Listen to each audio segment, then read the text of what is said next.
నేనేమంటానంటే మనవాడు వెనక రావట్లేదు. సరే వాళ్ళని తిట్టలేదు ఎందుకు పక్కనెట్టండి అసలు. ఈ వెనక రావట్లేదు అని తిట్టిన ప్రతి వాడు ఆడు కొడుకెళ్తే ఆడిని మాత్రం రావద్దంటాడు. వద్దు అని తిట్టినోడు ఆడు కొడుకెళ్తే మాత్రం హ్యాపీగా ఉన్నాడు. ఆడు అన్నీ అక్కడికి అక్కడ 2, 3 కోట్లు జీతం వస్తుంది. ఆడొచ్చి ఇక్కడ ఎంపికతాడు, ఇండియాలో వచ్చి ఎంపికతాడు, ఈ దరిద్రంలో మేము ఎందుకుంటామని ఆడు అంటాడు. లేకపోతే అనిపిస్తుంది బయటోడికి అలాగా. నా దాకా వస్తే ఒక ఆన్సరు, లేకపోతే ఒక ఆన్సర్ అన్న కాన్సెప్టే ఉంటుంది. సో ఆ డిస్కషన్లోకి మనం వెళ్ళకుండా దీనికి సొల్యూషన్ ఏంటంటేనంటే ఒక సంవత్సరానికి 1000 మంది ఉండాలండి. 1000 మందిని మంచి గట్టి స్టూడెంట్స్ని ఐడెంటిఫై చేసి మంచి యూనివర్సిటీస్తో టైఅప్ పెట్టుకుని మనం పంపించాలండి. పంపించి మళ్ళీ తేవాలి వెనక్కి. తెచ్చి ఏం చేయాలి తెలుసా వాళ్ళకి? మంచి మంచి ల్యాబ్స్ పెట్టి బాగా ట్రైన్ అయినటువంటి ఎవరైతే ఉన్నారో వాళ్ళకి ఆ ల్యాబ్స్ ఇచ్చి నెమ్మదిగా గవర్నమెంట్ వాళ్ళని సపోర్ట్ చేస్తే కనీసం 25-30 ఏళ్ల కన్నా కనీసం మనం ఎదుగుతాం.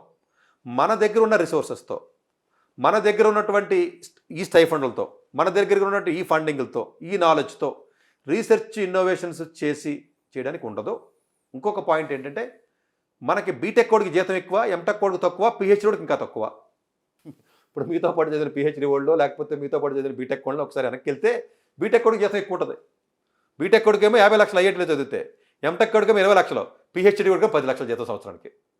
ఇదే ఐఐటీ ముంబైలో. పోనీ ఎక్కడో వదిలేండి, టాప్ కాలేజీ మాట్లాడదాం మనం. సో ప్రాబబుల్ ఏంటంటే ఈ క్లాసెస్ అంటే హయ్యర్ ఎడ్యుకేషన్కి వెళ్ళి కొలిది ఫైనాన్షియల్ బెనిఫిట్ లేనప్పుడు ఎవడంటే చదువుతాడు 5 ఏళ్ళు 6 ఏళ్ళు?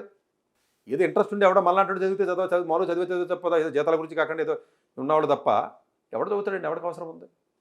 పిహెచ్డీకి ఏమో జీతం తక్కువ, నీచంగా చూస్తారు. ఇప్పుడు ఐఐటీస్లో పిహెచ్డీ చేసే వాళ్ళేమో మరి మనుషుల కింద కూడా చూడరు. ఎంటెక్ కూడా తక్కువ వాల్యూ, ఇంకా బీటెక్ కూడా కింగ్ అక్కడ. అంతే కదండి, అన్ని చోట్ల అంతే కదండి. మీకు తెలియదే ఉంది. అంటే నేనంటే ఇది రివర్స్ అవ్వాలండి. ఇది పిహెచ్డీ వాళ్ళకి హైయెస్ట్ వాల్యూ ఇవ్వాలి, ఎందుకంటే మొత్తం ప్రపంచాన్ని నడిపించేది వాళ్ళే కాబట్టి. Next post graduation, next under graduation, మన రివర్స్.